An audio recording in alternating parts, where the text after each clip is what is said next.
మేడ్చల్ మల్కాజ్గిరి జిల్లా రిజిస్ట్రేషన్ శాఖలో ఆధ్వర్యంలో ప్రజలకు ఎల్ఆర్ఎస్ రిజిస్ట్రేషన్ పై అవగాహన సదస్సును మేడ్చల్ పట్టణంలోని డిస్ట్రిక్ట్ రిజిస్టర్ కార్యాలయం వద్ద నిర్వహించారు. తెలంగాణ రాష్ట్ర ప్రభుత్వం 2020 కంటే ముందు ఎల్ఆర్ఎస్ చేసుకున్న వారికి 20% రాయితీ ఉంటుందని ఈ కార్యక్రమంలో పాల్గొన్న stamp and register DIG Madhusudan Reddy తెలిపారు. అనాథరైజ్డ్ లేఅవుట్లలో ఎల్ఆర్ఎస్ చేసుకోకుండా అమ్మకుండా మిగిలిపోయిన ప్లాట్లకు ఎల్ఆర్ఎస్ చేసుకుని అమ్ముకునే విధంగా ప్రభుత్వం మరలా అవకాశం కల్పించిందని తెలిపారు. ఈ కార్యక్రమంలో మేడ్చల్ డిస్ట్రిక్ట్ రిజిస్టర్ అశోక్ కుమార్, జిల్లా సబ్ రిజిస్టార్లు, డాక్యుమెంట్ రైటర్లు, స్థానిక ప్రజలు పాల్గొన్నారు.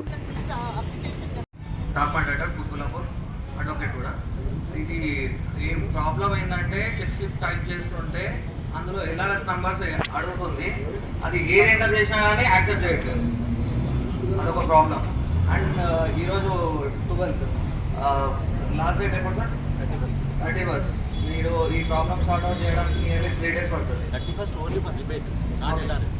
ఓకే, సర్వీసెస్ లో మేము నిజాయితీగా చేస్తాం సార్. మా services 100% we bow our heads before the officers who really consider our suggestions or some sir మేము వాళ్ళ దగ్గర నుంచి యాజ్ ఏ టీచర్స్ మేము వాళ్ళ దగ్గర నుంచి మేము నేర్చుకునే students sir. Never we try to dominate them, never we try to disturb them. They are all right sir. మా అందరినీ కూడా మెంటల్ చేసేవాళ్ళు sir.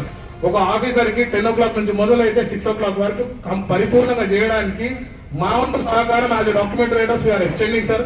Maybe we can volunteer in this particular aspect, sir. Where you are having a problem, sir, kindly let us know so that we can come forward and we can collectively do something, sir. Okay. Thanks a lot, sir. అందరికీ thanks, sir. నమస్తే అండి. ఈరోజు మేడ్చల్ మల్కాజ్గిరి జిల్లాలో రియల్టర్స్కి, document రైటర్స్కి, ప్రజలకి మరియు registration సిబ్బంది అందరికీ కూడా ఎల్ఆర్ఎస్ స్కీమ్ మీద అవగాహన కల్పించేందుకు ఒక సదస్సు నిర్వహించడం జరిగింది.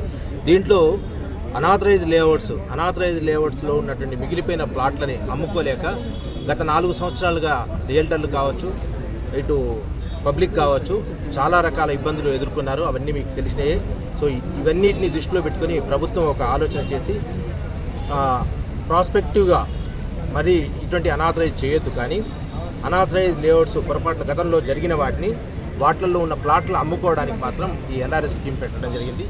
సో దీని ద్వారా మీ యొక్క ప్లాట్ని రెగ్యులరైజ్ చేసుకోవడంతో పాటు మున్సిపాలిటీలో 25 లక్షల ప్లాట్ డాక్యుమెంట్ పెండింగ్లో ఈరోజు ప్రభుత్వం ఎల్ఆర్ఎస్ ప్రీ రిజిస్ట్రేషన్ మాడ్యూల్ ఒకటి, ప్రీ రిజిస్ట్రేషన్ ఎల్ఆర్ఎస్ 2020 అనే ఒక మాడ్యూల్ ద్వారా 26/8/2020 కంటే ముందు ఎల్ఆర్ఎస్ అప్లై చేసుకోనటువంటి వాళ్ళకి అప్లికేషన్తో పాటుగా వాళ్ళు ఏదైనా సేల్ డీడ్స్ రిజిస్ట్రేషన్ చేసేటప్పుడు అంటే తమ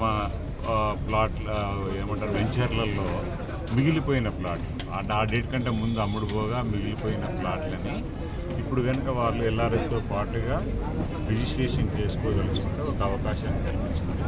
ఈ అవకాశంతో పాటు వీటికి 25% రిబేట్ కూడా ఇవ్వడం జరుగుతుంది ఎల్ఆర్ఎస్ మరియు 14% ఓపెన్ స్పేస్ ఛార్జెస్ పేమెంట్స్లో.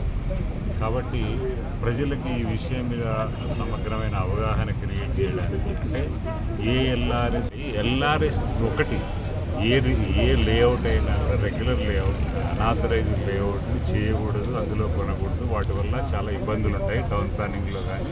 ఇది మీ అందరికీ తెలిసిన విషయం.